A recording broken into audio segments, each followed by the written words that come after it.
ఇదే RTV app వార్తల్ని క్షణాల్లో చదివే అవకాశం ఉంటుంది. ఒక న్యూస్ పేపర్, ఒక టెలివిజన్ ఛానల్ మీ చేతుల్లో ఎప్పుడూ ఉంటాయి.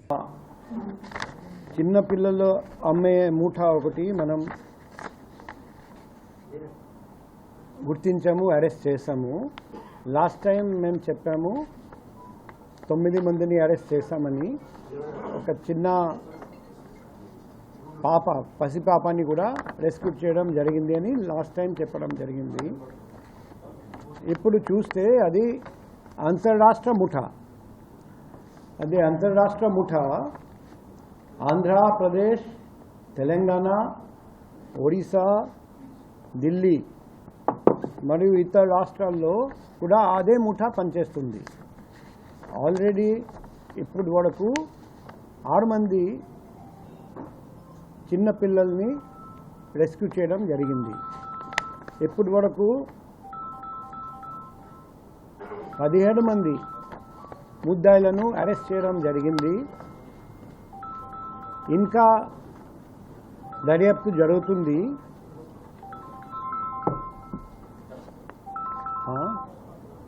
దర్యాప్తు పూర్తి అయితే ఇంకా చాలా మంది పసిపిల్లల్ని మేము రెస్క్యూ చేయగలుగుతాం.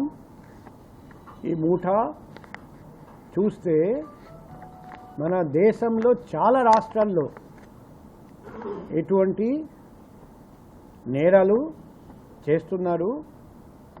సో వైజాగ్ సిటీ పోలీస్ ఇటువంటి మూఠా గుట్టురట్టు చేసి ఒక చాలా పెద్ద ర్యాకెట్ అది అన్రావెల్ చేయడం జరిగింది. టాస్క్ ఫోర్స్, మన నగర టాస్క్ ఫోర్స్ ఈ సందర్భంగా చాలా మంచి పని, చక్కటి ప్రదర్శన, చక్కటి పర్ఫార్మెన్స్, చక్కటి అచీవ్మెంట్ చేశారని నేను వాళ్లకు అభినందిస్తున్నా. కానీ ఇంకా లోతు వరకు వెళ్ళాలి.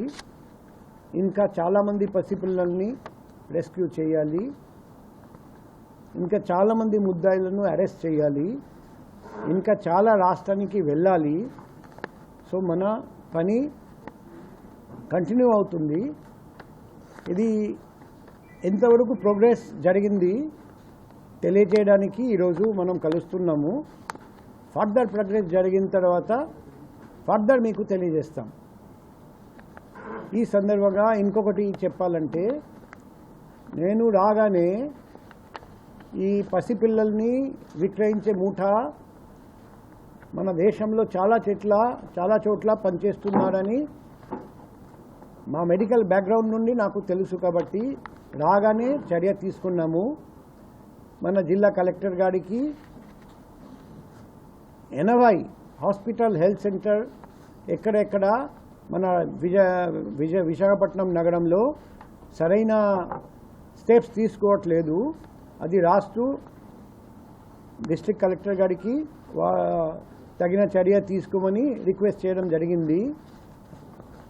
యాజ్ అడిషనల్ డిస్ట్రిక్ట్ మ్యాజిస్ట్రేట్ మేము కూడా అన్ని హాస్పిటల్స్, హెల్త్ సెంటర్స్కి 1 by 1 నోటీస్ పంపిస్తున్నాం.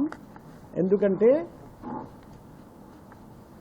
పసిపిల్లల్ని అపహరించకుండా చూడడం అంటే ప్రతి చోట సీసీటీవీ ఇన్స్టాల్ చేయాలి, అవి వర్కింగ్ కండిషన్లో ఉండాలి.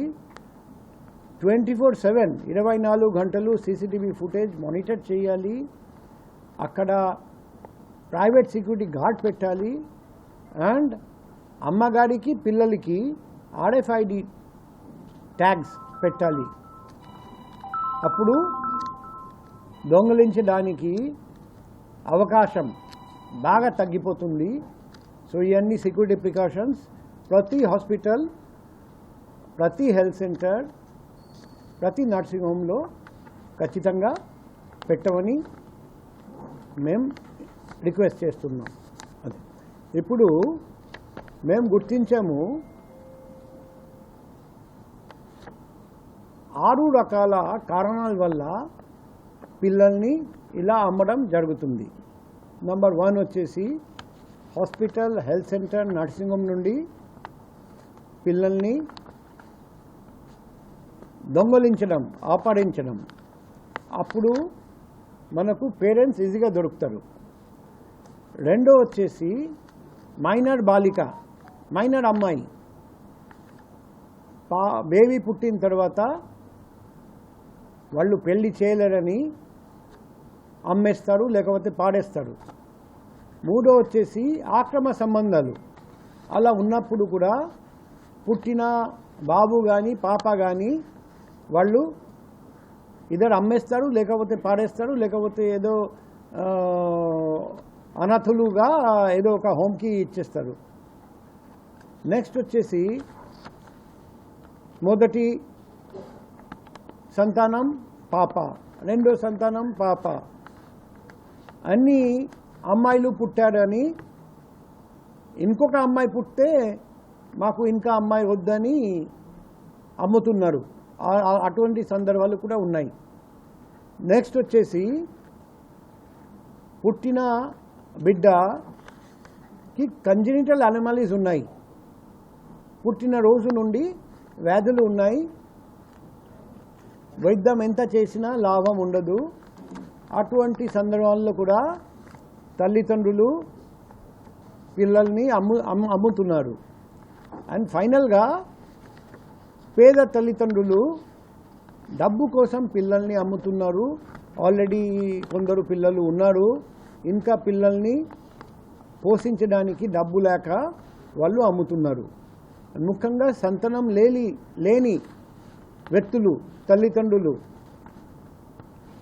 చాలా ఖర్చు పెట్టి ఈ పిల్లల్ని కొంటున్నారు. మేము ఈ 6 మంది పిల్లలు ఇంతవరకు రెస్క్యూ చేశాము. ఈ అన్ని కేసులో తల్లి తండ్రిని గుర్తించడానికి ప్రయత్నం చేస్తున్నాం. గుర్తించిన వెంటనే ఆ తల్లిదండ్రులకు అప్పచెప్తాం. ఇప్పుడు ఈ 17 మంది ముద్దాయి బ్యాక్గ్రౌండ్ చూస్తే మీకు తెలుస్తుంది.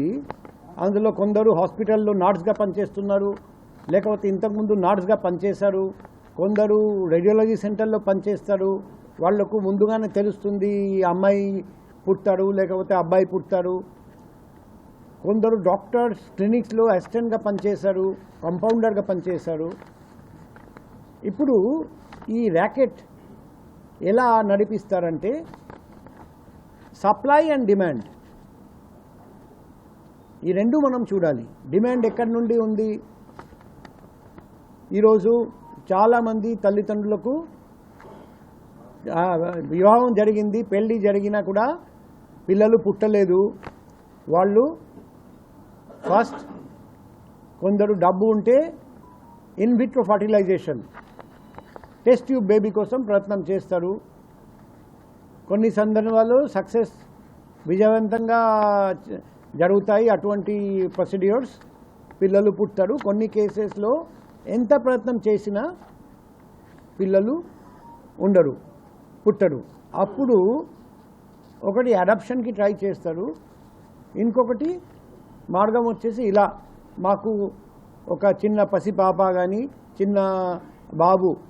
చిన్న వయసు బాబు కావాలి అని వాళ్ళు వెతకడం మొదలు పెడతారు.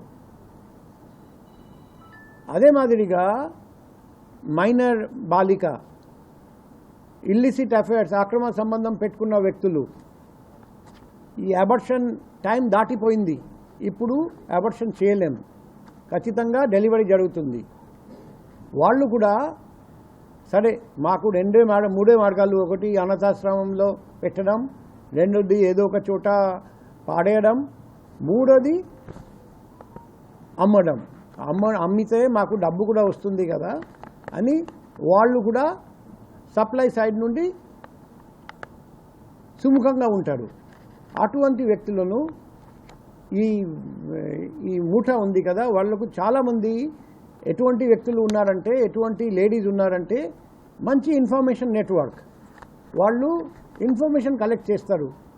ఎవరికి సంతానం కావాలి, ఎవరు సంతానం అమ్మడానికి సిద్ధంగా ఉన్నారు, సో వాళ్ళు మీడియేటర్గా బ్రోకర్గా డబ్బు తీసుకుంటారు. అలా చేస్తే తల్లిదండ్రుల తరపున ప్రాబ్లం తక్కువ.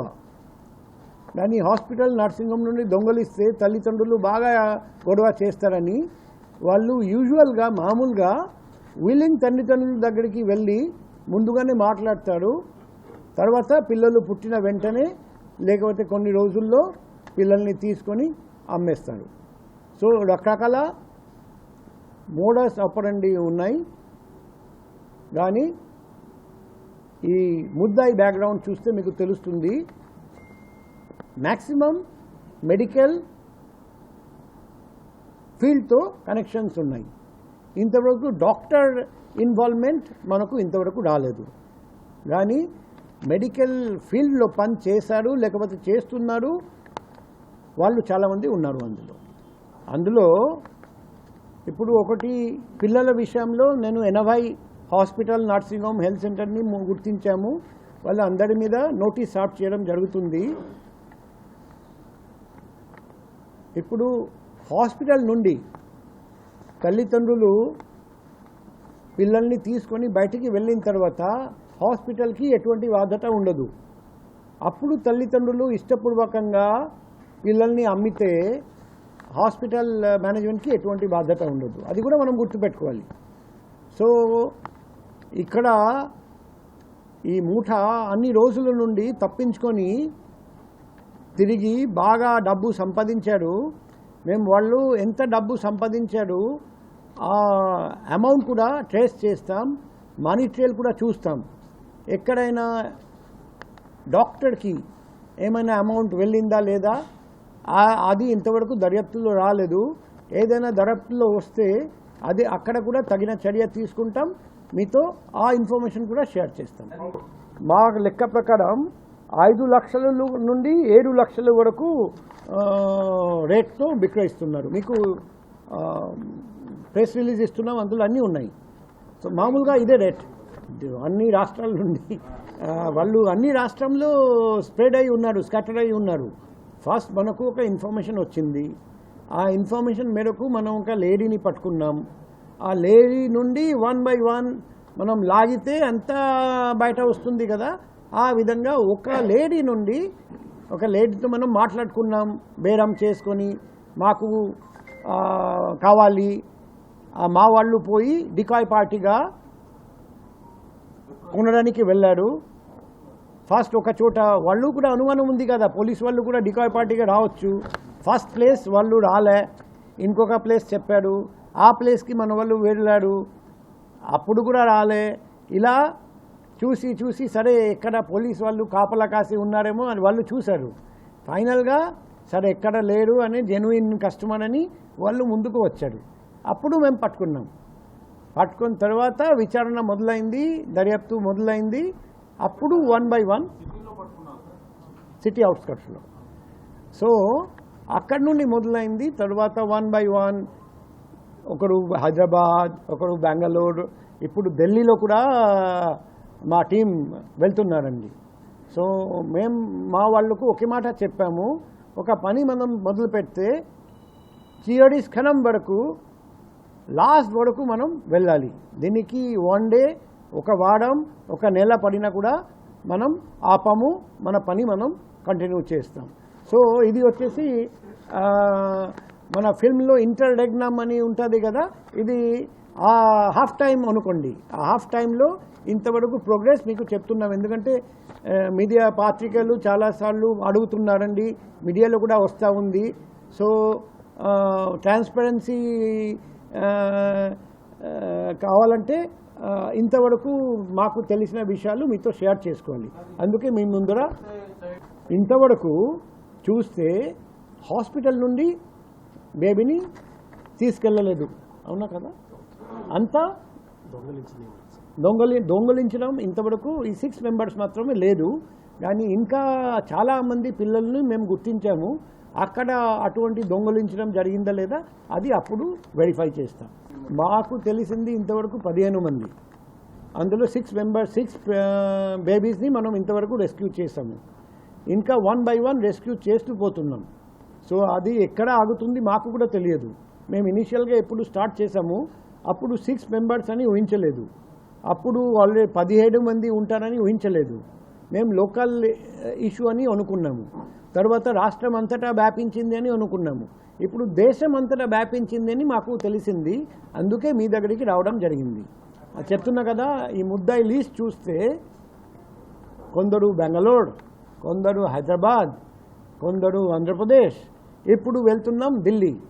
సో మూఠాలో మన దేశంలో ఉన్న చాలా ప్రాంతాల నుండి చాలామంది ఉన్నారు. ఎందుకంటే ప్రతి చోట డిమాండ్ ఉంది, ప్రతి చోట సప్లై ఉంది. సో ఈ మూఠాలో అటువంటి చాలామందిని వాళ్ళు ఇన్వాల్వ్ చేశారు. వాళ్ళు అందరూ కలిసిమెలిసి ఈ వ్యాపారం చేస్తున్నారండి. ఇప్పుడు ఈ ఇన్ఫర్మేషన్ ఫస్ట్ ఆఫ్ ఆల్ నేను చెప్పాలి, టాస్క్ ఫోర్స్ డెవలప్ చేసింది. ఆ క్రెడిట్ టాస్క్ ఫోర్స్కి వెళ్తుంది, మన Vizag city task force officers and men. ఇప్పుడు మన అందరికీ తెలుసు, డిమాండ్ ఉంటే సప్లై ఉంటుంది, డిమాండ్ ఉంటే సప్లై ఉంటుంది. ఈరోజు ఒక 100 సంవత్సరం క్రితం చూస్తే ప్రతి ఫ్యామిలీలో 6 మంది పిల్లలు, 10 మంది పిల్లలు అలా ఉండేది 100 సంవత్సరాల క్రితం. ఇప్పుడు మ్యాక్సిమం 2 పిల్లలు, 3 పిల్లలు, దానికంటే ఎక్కువ మనకు దొరకట్లేదు. అండ్ చాలా ఫ్యామిలీస్లో వివాహం జరిగింది, 10 సంవత్సరం దాటినా కూడా పిల్లలు పుట్టలేదు. ఎందుకంటే స్ట్రెస్ వల్ల, రకరకాల వ్యాధుల వల్ల పిల్లలు పుట్టడం లేదు. అందుకే డిమాండ్ బాగా పెరిగింది. ఎందుకంటే ఈరోజు మీకు తెలుసు అనుకుంటా, సరోగేసీ రూల్ కూడా బాగా స్ట్రిక్ట్ అయిపోయింది. ఇంతకుముందు సరోగేసీ చాలా ఈజీగా ఉండేది, ఇప్పుడు బాగా స్ట్రిక్ట్ చేయడం జరిగింది. సరోగేసీ ద్వారా పిల్లలు పుట్టడానికి అవకాశం అది కూడా బాగా తగ్గిపోయింది. అందుకే ఈ సప్లై తగ్గిపోతే డిమాండ్ మాత్రం పెరుగుతూనే ఉంది. అందుకే మా వాళ్ళు అనుకున్నారు ఖచ్చితంగా ఇటువంటి ముఠా ఇక్కడ కూడా పనిచేస్తుంది అని వాళ్లకు అనుమానం వచ్చింది. అందుకే సరే మేము ట్రై చేద్దాం, పిల్లలు మాకు కావాలి అని ట్రై చేద్దాం, ఎవరైనా ముందుకు వస్తారా అని ఆలోచిస్తే నిజంగా ముందుకు వచ్చారు. ఆ విధంగా ముందుకు వెళ్ళాము. నిజంగా వాళ్ళు వచ్చారు, ఆ పాపని తీసుకొస్తే మేము పట్టుకున్నాము. అక్కడి నుండి మొదలైంది. అంటే తర్వాత టిప్ ఆఫ్ ద ఐస్బర్గ్ అని ఉంది కదా, తర్వాత చూస్తే అది వచ్చేసి టిప్ ఆఫ్ ద ఐస్బర్గ్. ఇంకా చాలా లోతు నీళ్లు ఉన్నాయి, లోపల చూస్తే ఇంకా ఏమేమి ఉన్నాయి, ఇంకా మనం తవ్వితే మనకు తెలుస్తుంది. సో ఇంతవరకు ఏమేం దొరికింది, ఎవిడెన్స్, ఇన్ఫర్మేషన్ అంతా ప్రెస్ రిలీజ్ ద్వారా మీకు తెలియజేస్తున్నాం. ఫర్దర్ ఫ్యూచర్లో, రాబోయే రోజుల్లో కూడా ఫర్దర్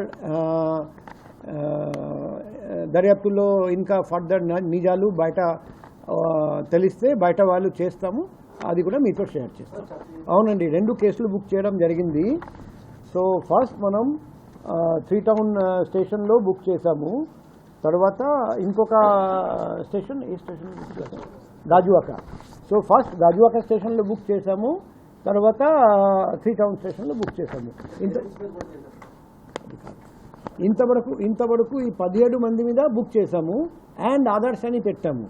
ఇప్పుడు పేరెంట్స్ని గుర్తించాలి కదా, మనం గుర్తించగలిగితే పేరెంట్స్ డెలిబరేట్గా అమ్మాడు అనుకోండి, పేరెంట్స్ మీద కూడా కేసు వస్తుంది. సో ఆ స్టేజ్ వరకు మనం వెళ్ళాలి. అందుకే ఇంకా టైం పడుతుంది. పూర్తిగా లోతు వరకు విచారణ జరుపుతున్నాం, దర్యాప్తు జరుపుతున్నాం, కానీ అన్ని నిజాలు బయటికి వస్తాయి. ఇంకా కొంచెం టైం కావాలి. అది కాదు, ఆబ్వియస్గా వాళ్ళు హ్యాపీగా ఇవ్వలేదు. వాళ్ళు నేరం చేశారని మేము వాళ్ళకు చెప్పాము. వాళ్ళు కూడా ముద్దాయిలు కదా, వేరే మనిషి వేరే ఇంట్లో పుట్టాడు, నేను డబ్బు పెట్టి కొన్నాము, అది నేరము, అందరికీ తెలుసు. మీరు అడాప్షన్ చేసుకోవచ్చు, కానీ ఇలా కొనడం నేరము. వాళ్ళందరూ ముద్దాయిలే, అందరి మీద కేసు ఉంటాయి, తప్పదు, ఎవరు తప్పించుకోలేరు. అదే మనం ఒక హోమ్లో పెట్టాము, శిశుగృహ కదా, శిశుగృహంలో పెట్టాము. మా ఉద్దేశం వచ్చేసి తల్లిదండ్రులు మనం గుర్తించగలిగితే వాళ్లకు అప్పచెప్తామని మా ఫ్యూచర్ ప్లాన్. అది గుర్తించడానికి ప్రయత్నంలో ఉన్నాం. సరేనా? అందరికీ ఇది అదే ఆయన టాస్క్ ఫోర్స్ ఆఫీసర్, ఆయన ఆధ్వర్యంలో బాగా ఈ మంచి పని జరిగింది. అందుకే సభముఖంగా అతన్ని అభినందిస్తున్నాం. మరిన్ని వీడియోస్ కోసం ఛానల్ ని సబ్స్క్రైబ్ చేయండి. లేటెస్ట్ అప్డేట్స్ కోసం వాట్సాప్ ఛానల్ ని ఫాలో చేయండి. అండ్ లింక్ డిస్క్రిప్షన్ లో ఉంది.